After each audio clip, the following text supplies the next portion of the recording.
दादा कोंडके मराठी सिनेमासृष्टीमधील असं नाव जे की आतापर्यंत कोणी विसरलेही नाही आणि मला तरी वाटतं विसरणारही नाही। एक असाही काळ होऊन गेला बघा, ज्या काळामध्ये दादा कोंडके यांचा सिनेमा जो आहे परदेशातील लोकांनीही बघितला। जेव्हा ही कोणतीच सुविधा नसतानाही ज्या मराठी प्रेक्षकांना साधे नॉर्मल चित्रपटही बघता येत नव्हते, तेव्हा दादा कोंडके यांचा सिनेमा परदेशातही लागला होता। हो मित्रांनो, तर मी बोलत आहे सोंगाड्या या चित्रपटाबद्दल। या व्हिडिओमध्ये आपण सोंगाड्या या चित्रपटाबद्दल आणखी नवनवीन वेगवेगळे किस्से जे आहेत ते पाहूयात। मी विनायक जुनं ते सोनं याच्या एपिसोड नंबर 2 मध्ये तुमच्या सर्वांचं स्वागत करतो। तर नक्की हा व्हिडिओ जे आहे ते शेवटपर्यंत पहा। येतो का तमाशा? आयला विचारून तमाशाला नाही विचारू द्यायचं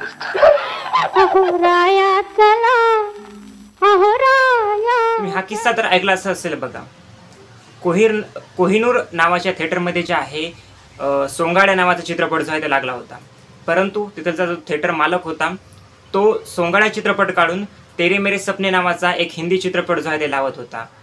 सोंगाड्या हा चित्रपट अगोदरच खूप ऑडियन्स जे आहे भरभरून प्रतिसाद त्या चित्रपटाला देत होती। तो चित्रपट चांगला चालतही होता, परंतु थिएटर मालक म्हणत होता की मला मराठी चित्रपट त्या ठिकाणी लावायचा नाही, तर मला हिंदी चित्रपट जो आहे तो लावायचा आहे।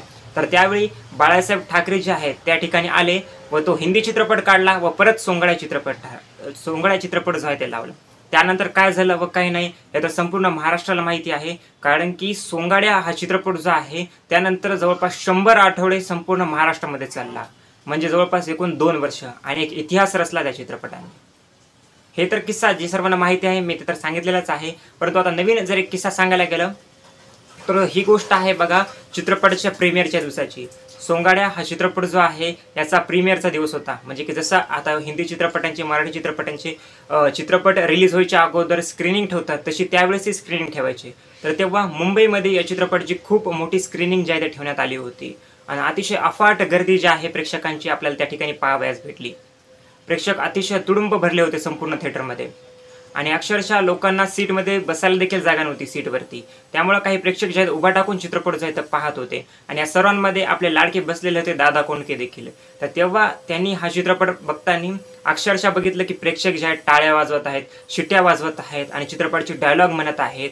हे बघून त्यांना अक्षरशः त्या ठिकाणी त्यांनी एक विचार केला की यानंतर ते कधीच चित्रपट बनवायचं थांबवणार नाहीत। आणि त्यानंतर मग तुम्ही तर बघितलंच आहे काय झालं व काय नाही। त्यांचे कित्येक सुपरहिट सिनेमा आले, पांडू हवालदार, राम राम गंगाराम, मला घेऊन चला, पळवा पळवी, असे भरपूर सिनेमे त्यांचे आले व प्रेक्षक जे आहेत त्यांच्या चित्रपटांना तेव्हापासून आतापर्यंत प्रतिसाद जे आहे ते देतच आलेले आहेत। जेव्हा सोंगाड्या हा थिएटर्समध्ये रिलीज झाला होता बघा, तो काळ होता 1970-71चा।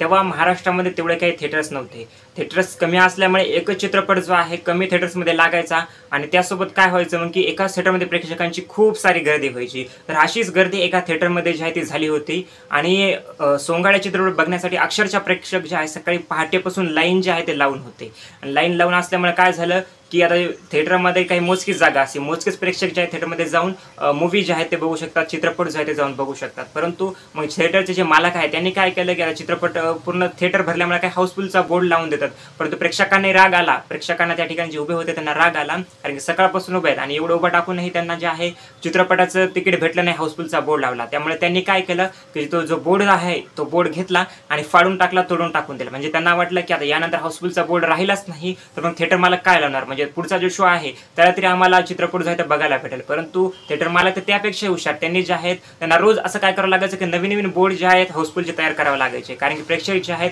त्यांना हा चित्रपट बघण्यासाठी एवढी उत्सुकता होती की त्यांना म्हणजे की तो बोर्ड देखवतच नव्हता त्या ठिकाणी। हा एक किस्सा झाला। परत आणखी एक किस्सा असा होता की काही वेळेस तर जे गावाकडून येणारे लोक होते ते चित्रपट बघण्यासाठी अक्षरशः थिएटर जे आहे तिकीट भेटत नसल्यामुळं परत गावी जाण्याऐवजी थिएटर जे आहे थिएटरमध्येच आपले अंथरूण पांघरूण आणायचे, त्या ठिकाणीच टाकायचे आणि झोपून जायचे बघा।